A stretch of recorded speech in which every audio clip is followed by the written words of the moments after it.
మహాగణాధిపతయే నమః. ఓం గురుభ్యో నమః. ఓం శ్రీమాత్రే నమః. పరమేశ్వర స్వరూపమైనటువంటి జ్యోతిష, వాస్తు మరియు ఇతర అనేకమైనటువంటి శాస్త్రములను మనకు అందించినటువంటి మహర్షులకి నమస్కారం. హయగ్రీవ హయగ్రీవ హయగ్రీవేతి యో వదేత్ తస్య నిస్సరతే వాణి జహ్నుకన్యా ప్రవాహవత్. అరుణాం కరుణాతరంగితాక్షీం ధృతపాశాంకుశపుష్పబాణచాపాం అనిమాదిభిరావృతాం మయూకైః అహమిత్యేవ విభావయే భవానీం. శ్రీమాత్రే నమః. ప్రేక్షకులకి ఆ లలితాంబిక అమ్మవారి యొక్క అనుగ్రహం పరిపూర్ణంగా కలగాలని మనస్ఫూర్తిగా కోరుకుంటూ, మనం ఈరోజు చెప్పుకోబోయేటువంటి 7వ తేదీ నుంచి 13వ తేదీ వరకు ఉన్నటువంటి వార ఫలితాల్లో 8వ తేదీ మనకి గ్రహణం ఉంది. ఆ గ్రహణము యొక్క ఫలము ద్వాదశ లగ్నాల వారికి ఎలా ఉంటుంది? అయితే మన ఇండియాలో గ్రహణం లేదండి, ఇది బయట దేశాల్లో ఉంది. అయితే ఏ లగ్నం వారు లేదా ఏ రాశి వారు ఏ జాగ్రత్త తీసుకోవాలని మాత్రం ఈ గ్రహం ఫలితం మాత్రం ఒక 40 రోజులు ఉంటుంది దాదాపుగా. అయితే ఇండియాలో నివసించే వారికి చాలా తక్కువగా ఉంటుంది. అమెరికన్ కంట్రీస్లో నివసించే వారికి ఈ గ్రహణ ప్రభావం ఉంటుంది. కాబట్టి దానికి సంబంధించినటువంటి ఫలితము, జాగ్రత్త, ఏ దానం చేసుకోవాలి, ఏ రాశి వారు దానం చేసుకోవాలి, అదేవిధంగా ఏ దేవతారాధన చేసుకోవాలనే విషయాలు మనం ఇప్పుడు తెలుసుకుందాం. తులాలగ్నము, తులారాశి, తులవారి కనుక చూసుకున్నట్లయితే మీకు గ్రహణం అనేటువంటిది 6వ స్థానంలో జరుగుతుంది. 6వ స్థానంలో జరిగితే మంచిదే. అంటే ఏ విషయాలకు మంచిదండి? ఏదైనా కాంపిటేటివ్గా మీరు సక్సెస్ అవ్వాలనుకుంటున్నారు, అటువంటి విషయాలకు చాలా మంచిది. శత్రువుపై జయము, శత్రువు అంటే ఏదో బాహ్యంగా ఉండేటువంటి బయట కనిపెట్టినటువంటి శత్రువు కాదు, అంతర్గత శత్రువులపై కూడా జయం కలుగుతుంది. అంటే మీరు ఏదైనా ఒక స్థిరమైనటువంటి నిర్ణయం తీసుకున్నట్లయితే ఆ యొక్క నిర్ణయం మీద మీరు కనుక స్టిక్ ఆన్ అయి ఉన్నట్లయితే అద్భుతాలు చేయగలుగుతారు అనేటువంటి చెప్తుంది గ్రహణం. అలాగే ఇక్కడ ఈ లాభాధిపతి అయినటువంటి రవి గ్రహణం దాంట్లోకి వెళ్తున్నాడు. మరియు ప్రధానంగా భాగ్య వ్యయాధిపతి అయినటువంటి బుధుడు కంబస్ట్ అయి మీకు మనకి నీచభంగ రాజ్యంలోకి వెళ్తున్నాడు. ఎందుకంటే 9వ తేదీ కల్లా వక్రించుకుంటూ వెనక్కి వెళ్ళి బుధుడు మీనంలోకి వెళ్ళిపోతున్నాడు. మీనంలోకి వెళ్ళినప్పుడు అక్కడ ఒక ఎగ్జాల్టెడ్ ప్లానెట్ ఉన్నప్పుడు నీచభంగ రాజ్యోగం జరుగుతుంది. కాబట్టి ఏమిటి, గతంలో అసలు ఎందుకు పనికిరావు ఈ ఇన్వెస్ట్మెంట్స్ అనవసరంగా చేసాము అనుకున్నవి కూడా ఒక మంచి ఫలితాన్ని ఇస్తాయి ఇక్కడ చూసుకున్నట్లయితే. కాకపోతే ఇప్పుడు కొత్తగా చేసే ఇన్వెస్ట్మెంట్స్ విషయంలో మాత్రం 12వ స్థానంలో మీకు కేతువు యొక్క సంచారం జరుగుతుంది. కాబట్టి కాస్త చూసుకొని చేయండి ఇన్వెస్ట్మెంట్స్ అనేటువంటి స్పష్టంగా గోచరిస్తుంది. అదేవిధంగా ఇంకోటి, ఈ ఇంటీరియర్ డిజైనింగ్ రిలేటెడ్ సంబంధించిన, లేకపోతే సంతానం కోసము, లేదా ఏదైనా ఫ్రెండ్స్కి ధనం ఇచ్చేటువంటి విషయాల్లోని, అందమైనటువంటి వస్తువులు కొనేటప్పుడు, షేర్ మార్కెటింగ్ రిలేటెడ్ సంబంధించిన అంశాల్లోని కొద్దిగా జాగ్రత్త వహించండి. 5వ స్థానంలో శని కుజుడు షేర్ మార్కెట్ స్థానాల్లో ఉన్నారు. కాబట్టి అగ్రెసివ్గా వెళ్ళిపోతుంటారు కొంతమంది, ఏదో రివెంజ్ అన్నట్టు అగ్రెసివ్కి వెళ్ళిపోయి చేస్తూ ఉంటారు. ఎందుకంటే 5వ స్థానంలో ఉండే ఈ గ్రహాలు ఆ యొక్క తత్వాన్ని మీకు చెప్తూ ఉంటాయి. కాకపోతే గురుబలం ఉంది లగ్నానికి. గురుబలము ఉన్నందుకు ఏమి టెన్షన్ పడాల్సిన అవసరం లేదు. గురుబలం ఉండడం వల్ల ఏమిటి అంటే బ్యాలెన్స్డ్ లగ్నం అంటారు, ముఖ్యంగా తులా లగ్నాన్ని. ఇంకాస్త గురుబలం ఉన్నప్పుడు ఏమవుతుంది, ఇంకా బ్యాలెన్స్డ్గా ఏమో వదిలే అనేటువంటి ఒక ధీమాతో మాత్రం వీళ్ళు బ్రతుకుతుంటారు. కాకపోతే ఉద్యోగ అవకాశాలు కూడా బ్రహ్మాండంగా వస్తాయి. మీకు మారాలనుకునేటువంటి ప్రదేశానికి మారగలుగుతారు. ఇక్కడ తక్కువ శాలరీ వస్తుంది, ఇంకో దగ్గరికి వెళ్ళి మారొచ్చా లేదా అనే సంశయం ఉన్నటువంటి వారు ఒకటే చెప్తున్నాను, మీకు ఖచ్చితంగా ఉద్యోగ అవకాశాలు వచ్చి తీరుతాయి కొత్త ఉద్యోగంలో జాయిన్ అవ్వాలన్నమాట. కాకపోతే అది చేతిలోకి వచ్చే వరకు తొందరపడి మానేయడం మాత్రం చేయకండి. ఇక మీరు చేయవలసిన దేవతారాధన, ఆంజనేయ స్వామి ఆలయాలకు వెళ్ళి ప్రదక్షిణం చేయండి. గోవుకి బెల్లము మరియు క్యారెట్స్ తినిపించండి.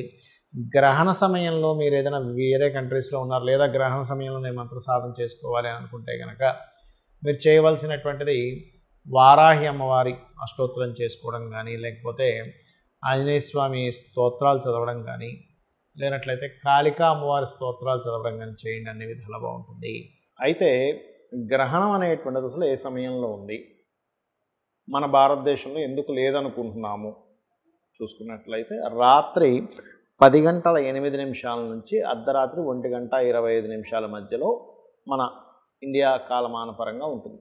మరి రాత్రిపూట గ్రహణం ఉన్నప్పుడు సూర్యుడు ఉండడు కదా, అమెరికన్ కంట్రీస్లో ఉంటారు, వెస్ట్రన్ కంట్రీస్లో. కాబట్టి అక్కడ గ్రహణం కనబడుతుంది కాబట్టి ఎక్కడైతే గ్రహణం కనబడుతుందో అక్కడ మాత్రమే దాని ప్రభావం ఉంటుంది, గుర్తుపెట్టుకోండి. అయితే చాలామందికి ఏంటంటే మా నక్షత్రాల్లో జరుగుతుంది కదండి, మాకు ఎఫెక్ట్ ఉంటుంది కదా అని అడుగుతూ ఉంటారు. అది కొంత ఉంటుంది, చాలా స్వల్పం, దాని గురించి ఏమి టెన్షన్ పడాల్సిన అవసరం లేదు. అయితే ఒకవేళ సరే మేము యూఎస్ కంట్రీస్లో ఉన్నామండి, అప్పుడు ఏమిటి పరిస్థితి, దానికి కూడా నేను మీకు చెప్తాను. అయితే ఉత్తరాభాద్ర నక్షత్రంలో గ్రహణం జరుగుతుంది కాబట్టి కాస్త శని నక్షత్రాల వాళ్ళు, అంటే ఉత్తరాభాద్ర, పుష్యమి, అనురాధ నక్షత్రాల వారు మీరు గనక దానం ఇచ్చుకుంటే సరిపోతుంది. అయితే ఎప్పుడైనా గుర్తుపెట్టుకోండి, గ్రహణము అనగానే భయపడేటువంటి విషయం కాదు, ఇది బాగా అర్థం చేసుకోండి. మనకి మహర్షులు గ్రహణం పట్టింది అనగానే మీరు భయపడండి, మీరు ఫలానా బాధపడండి అని చెప్పలేదు ఎక్కడా కూడా. గ్రహణ సమయం చాలా గొప్ప సమయం. మీ యొక్క పూర్వజన్మ కర్మలు దగ్ధం చేసుకోవడానికి ఆ సమయంలో మీరు ఏదైనా గురువుల నుంచి పొందినటువంటి మంత్రాన్ని చాంటింగ్ చేయడం కానీ, లేనట్లయితే మీరు చూడండి ఒక్కోసారి గురువుల నుంచి పొందిన మంత్రము లేనట్లయితే ఏదైనా మీకు నామాలు ఉంటాయి, ఓం నమో నారాయణాయ, ఓం నమ శివాయ, ఓం శ్రీమాత్రే నమః, ఇలాంటివి. లేదా లలిత సహస్రనామాల్లో మనం చాలా నామాలు చెప్పాం. ఏంటి, ఉద్యోగం రావాలి, ఓం మాణిక్య మకుటాకార జానుద్వయ విరాజితాయ నమః, లేదా ఓం శ్రీమాత శ్రీ మహారాజ్ఞి శ్రీమత్ సింహాసనేశ్వరి నమః. లేదా వ్యాధి ఉంటుంది కొంతమందికి, ఓం సర్వవ్యాధి ప్రశమని సర్వమృత్యు నివారిణి అగ్రగణ్య అచింత్య రూప కలికల్మషనాశిని.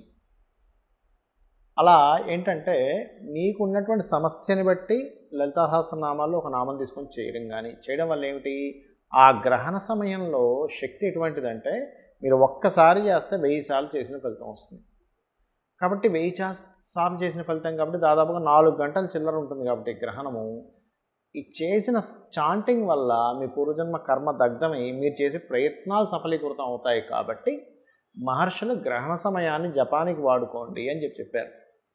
మరి గ్రహణ సమయంలో గర్భవతులు కొంచెం రెస్ట్ తీసుకోవాలంటారు, అది ఎంతవరకు కరెక్ట్ అంటే అది కరెక్టే, ఏమీ లేదండి, ఏదో పెద్ద ఇబ్బంది ఏం లేదు, మనం కాసేపు రెస్ట్ తీసుకుంటాంగా. అలా గర్భం దాల్చినటువంటి వారు యూఎస్ కంట్రీస్లో, అమెరికన్ కంట్రీస్లో ఉండేటువంటి స్త్రీలు చక్కగా ఆ సమయంలో అటు ఇటు తిరగకుండా బయటికి వెళ్ళి గ్రహణం సంబంధించినవి చూడకుండా కాస్త ఇంట్లో సైలెంట్గా ఉంటే సరిపోతుంది. మరి కామన్ పీపుల్ గ్రహణాన్ని చూడొచ్చా? ఖచ్చితంగా ఆ ఫిలిం లాంటిది పెట్టుకుంటారు, లేకపోతే నల్ల కళ్ళద్దాలు పెట్టుకుంటారు, కొన్ని ఎక్విప్మెంట్స్ ఉంటాయి, అవి వాడుతూ చూడాలి కానీ డైరెక్ట్గా చూడకూడదు, గుర్తుపెట్టుకోండి. అలాగే మరొక విషయం ఏంటంటే దానం ఏమి ఇవ్వాలి. ఇక్కడ మీనరాశిలో గ్రహణం ఉత్తరాభాద్ర నక్షత్రంలో పడుతుంది కాబట్టి మీనరాశి ఉత్తరాభాద్ర నక్షత్రం వారు, అది కూడా యూఎస్ కంట్రీస్లో ఉన్న వాళ్ళు ఇవ్వాలి, ఇక్కడ ఉన్న వాళ్ళకి అవసరం లేదు. ఒకవేళ ఇవ్వాలనుకుంటే ఇవ్వండి, తప్పేం లేదు, ఎందుకంటే దానం ఇవ్వడం ద్వారా మంచి ఫలితం ఉంటుంది కాబట్టి. ఏమి ఇవ్వాలి, నువ్వులు, మినుములు, ఉలవలు, గోధుమలు, బియ్యం, ఈ 5 పదార్థాలు దానంగా ఇవ్వండి, కేజీంబావు లాగా. అదేవిధంగా ఒక పాత్రలో నెయ్యి ఉంచి, అంటే ఒక 100 గ్రాములు 200 గ్రాములు 1/2 కిలో ఎంతో కొంత ఒక పాత్రతో నెయ్యి. అదేవిధంగా మనకి చూడండి వెండివి చిన్న ఉంటాయి, చాలా పల్చగా ఉంటాయి, సూర్య ప్రతిమ, చంద్ర ప్రతిమ, నాగ ప్రతిమ ఇస్తారు, ఇవి ఇవ్వండి. దీంతోపాటు ప్రత్యేకంగా ఏంటంటే ఒకటే గుర్తుపెట్టుకోండి, మీరు వీలైతే ఏంటి వీలు చూసుకోండి, ఎందుకంటే వీలైతే అనే పదం ఎందుకు వాడానంటే మనకి విదేశాలలో అంత ఈజీగా నవగ్రహాల దగ్గర దీపం పెట్టనివ్వరు. ఒకవేళ పెట్టే ఆస్కారం కనుకున్నట్లయితే నవగ్రహాల్లో రాహుకేతు గ్రహాల దగ్గర దీపారాధన చేయండి, వీలైతే శని భగవానుడి దగ్గర కూడా. మరొక విషయం ఏంటంటే ఇక్కడ గమనించుకున్నట్లయితే ఈ యొక్క గ్రహణం యొక్క దోషము నేను మీకు ఇందాక ఒక్కొక్క నక్షత్రము ఒక్కొక్క రాశి వారికి చెప్పాను. అది కేవలం ఆ యొక్క విషయాల్లో జాగ్రత్తగా ఉండడం మాత్రమే సూచన, కానీ ఏదో అయిపోతుంది అమ్మో గ్రహణం భయపడాల్సిన పని లేదు. ఎప్పుడైనా గుర్తుపెట్టుకోండి, ఒక గ్రహణం వస్తుంది అంటే ఓకే దీని మూలంగా ఇది, ఇక్కడ దానం ఇచ్చుకునే స్తోమత లేదు అంటే ఎవరు దొరకట్లేదు, దానం ఇవ్వడానికి ఎవరు దొరకట్లేదు, అలాంటప్పుడు చక్కగా ఏం లేదు, అమ్మ రక్షించినట్టుగా ఈ ప్రపంచంలో ఏ ప్రాణిని ఇది రక్షించదు కాబట్టి శ్రీమాత్రే నమః చేసుకోండి, ఏమీ టెన్షన్ పడకుండా చక్కగా అమ్మవారు మిమ్మల్ని కాపాడుతుంది. శ్రీమాత్రే నమః.